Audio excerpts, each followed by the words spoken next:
വയനാട്ടിലെ വൻ ദുരന്തത്തിൽ നിന്ന് തലനാരിഴയ്ക്ക് രക്ഷപ്പെട്ടിട്ടും പലരും തങ്ങൾ നേരിൽ കണ്ട കാഴ്ചകളുടെ ഞെട്ടലിൽ നിന്ന് മുക്തരായിട്ടില്ല. മലവെള്ളപ്പാച്ചിലിൽ നിന്ന് തലനാരിഴയ്ക്ക് രക്ഷപ്പെട്ട നിമിഷങ്ങൾ ഓർത്തെടുക്കുകയാണ് പലരും. രക്ഷപ്പെട്ടു എന്നത് വിശ്വസിക്കാൻ പോലും കഴിയുന്നില്ല. അടുപ്പിൻ്റെ ഇടയിലൂടെയുള്ള ഒരു സ്ലാബിലൂടെയാണ് പുറത്തേക്ക് കടക്കാനായത്. അപ്പോഴാണ് കൊച്ചുമകളുടെ കരച്ചിൽ കേട്ടത് എന്നാണ് ഒരാൾ പറയുന്നത്. കുഞ്ഞിൻ്റെ ഒരു വിരൽ മാത്രമാണ് കയ്യിൽ കിട്ടിയത്. ആ വിരലിൽ പിടിച്ചു വലിച്ചാണ് പുറത്തേക്ക് എടുത്തത്. 3 നില കെട്ടിടം ഒഴുകി വരുന്നതാണ് കണ്ടത്. ആ വീട് വീണ് ഞങ്ങളുടെ വീടില്ലാതായെന്നും ഒരാൾ പറയുന്നു. എല്ലാവരെയും കൊണ്ട് നീന്തി ഏത് ദൈവമായി ഇവിടെ വരെ എത്തിച്ചതെന്നും അറിയില്ല.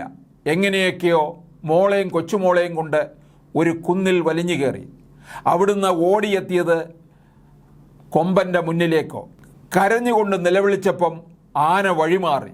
എങ്ങനെയാ രക്ഷപ്പെട്ടതെന്ന് ഈശ്വരന് മാത്രമേ അറിയൂ. അയൽവാസികളിൽ കുഞ്ഞുങ്ങളടക്കം 6-7 പേരുണ്ടായി. ആരും ഇന്നില്ല. മഹാദുരന്തത്തിൽപ്പെട്ടു പോയവർക്കായി ദുരിതാശ്വാസ ക്യാമ്പുകളിലും ആശുപത്രികളിലും കാത്തു നിൽക്കുന്നവർ കണ്ണീർ പൊഴിക്കുകയാണ്. ആശുപത്രികളിലേക്ക് എത്തുന്ന ഓരോ ആംബുലൻസിലും തങ്ങളുടെ വേണ്ടപ്പെട്ടവർ ഉണ്ടാകുമോ എന്ന് പ്രതീക്ഷയോടെ ഓടിയെത്തുന്നവരുടെ കാഴ്ച കരളലിയിപ്പിക്കുന്നതാണ്. മഹാദുരന്തം കഴിഞ്ഞ് 4 ദിവസം പിന്നിടുമ്പോഴും തങ്ങളുടെ എല്ലാം ആയിരുന്നവരെക്കുറിച്ച് യാതൊരു വിവരവും ലഭിക്കാതെ നിരവധി പേരാണ് വിങ്ങിപ്പൊട്ടി ആശുപത്രി വരാന്തകളിലും ദുരിതാശ്വാസ ക്യാമ്പുകളിലും കാത്തിരിക്കുന്നത്.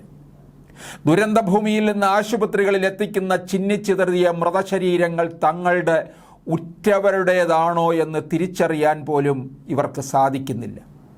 അച്ഛനമ്മമാർക്കായി കാത്തിരിക്കുന്ന കുരുന്നുകളും മക്കൾക്കായി കാത്തിരിക്കുന്ന അച്ഛനും അമ്മയും സഹോദരങ്ങളും ബന്ധുക്കളെയും സുഹൃത്തുക്കളെയും കാത്തിരിക്കുന്നവർ ഈ ദുരന്തത്തിൻ്റെ ബാക്കി പത്രങ്ങളാവുകയാണ്. ദുരന്തത്തിൽപ്പെട്ടവരും ദുരന്തം നേർക്കുനേർ കണ്ടവർക്കും ആ രാത്രി ഞെട്ടിപ്പിക്കുന്ന ഓർമ്മയാണ്.